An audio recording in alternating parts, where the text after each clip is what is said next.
CPM നേതാവ് കോടിയേരി ബാലകൃഷ്ണൻ വിടവാങ്ങിയിട്ട് ഇന്ന് 2 വർഷം. പ്രായോഗിക രാഷ്ട്രീയത്തിൻ്റെ കൃത്യതയും പ്രത്യയശാസ്ത്രത്തിൻ്റെ കണിശതയും ഒത്തുചേർന്ന നേതാവിൻ്റെ നഷ്ടം പാർട്ടിക്ക് ഇനിയും നികത്താനായിട്ടില്ല. സമാനതകളില്ലാത്ത പ്രതിസന്ധിയും വെല്ലുവിളിയും CPM നേരിട്ടുകൊണ്ടിരിക്കുന്ന വേളയിൽ പാർട്ടി സമ്മേളനങ്ങൾ നടക്കവേ കോടിയേരിയുടെ അഭാവം ഇന്ന് അണികൾക്കൊപ്പം നേതൃത്വവും തിരിച്ചറിയുകയാണ്. CPM 24ാം പാർട്ടി കോൺഗ്രസിന് മുന്നോടിയായി സംസ്ഥാനത്ത് പാർട്ടി സമ്മേളനങ്ങൾ നടന്നുകൊണ്ടിരിക്കുന്ന സമയം. അടുത്ത കാലത്തൊന്നും കണ്ടിട്ടില്ലാത്ത വെല്ലുവിളികളിലൂടെ പാർട്ടി കടന്നുപോകുന്നു.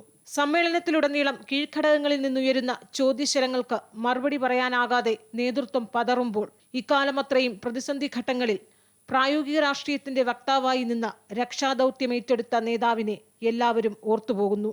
സമ്മർദ്ദവും സങ്കീർണതയും നിറഞ്ഞ ഏത് രാഷ്ട്രീയ സാഹചര്യത്തെയും നിറഞ്ഞ ചിരിയോടെ ലഘൂകരിക്കാൻ കഴിവുള്ള നേതാവിനെ പിന്നെ ഒരിക്കലും CPM രാഷ്ട്രീയം ഇവിടെ കണ്ടിട്ടില്ല. ലോക്സഭാ തെരഞ്ഞെടുപ്പിലേറ്റ കനത്ത പരാജയം മുതൽ ഇങ്ങോട്ട് വിവാദങ്ങളുടെ കൊടുങ്കാറ്റിൽ ആടിയുലയുകയാണ് പാർട്ടി. വിവാദങ്ങൾ ചർച്ചയാകുമ്പോൾ ആജ്ഞാശക്തിക്കപ്പുറം നയപരമായി കാര്യങ്ങൾ കൈകാര്യം ചെയ്യാൻ ഒരു നേതാവില്ലാത്തതിന്റെ ശൂന്യത സംസ്ഥാന സെക്രട്ടേറിയറ്റിലും സമിതിയിലും നേതൃത്വവും തിരിച്ചറിയുന്നു. കോടിയേരി സഖാവ് ഉണ്ടായിരുന്നുവെങ്കിൽ ഈ അപജയം പാർട്ടി നേരിടേണ്ടി വരില്ലായിരുന്നുവെന്ന ബ്രാഞ്ച് ലോക്കൽ സമ്മേളനങ്ങളിൽ അണികളും പറയുന്നു.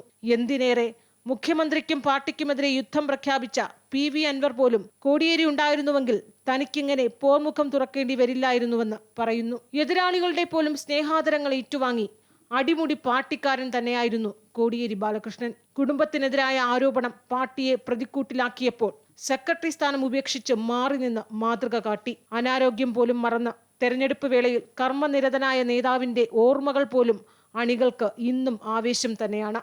പാർട്ടിയിലും മുന്നണിയിലും സമവായത്തിന്റെ മുഖം അതായിരുന്നു കോടിയേരി ബാലകൃഷ്ണൻ. പ്രത്യയശാസ്ത്രത്തിന്റെ പേരിൽ CPM CPI നേർക്കുനേർ വരുമ്പോൾ എല്ലാവരും തിരയുന്നതും അങ്ങനെയൊരു മുഖത്തിനായാണ്. ആൻഫ്ലി ഡിസൂസ, അമൃത ന്യൂസ്.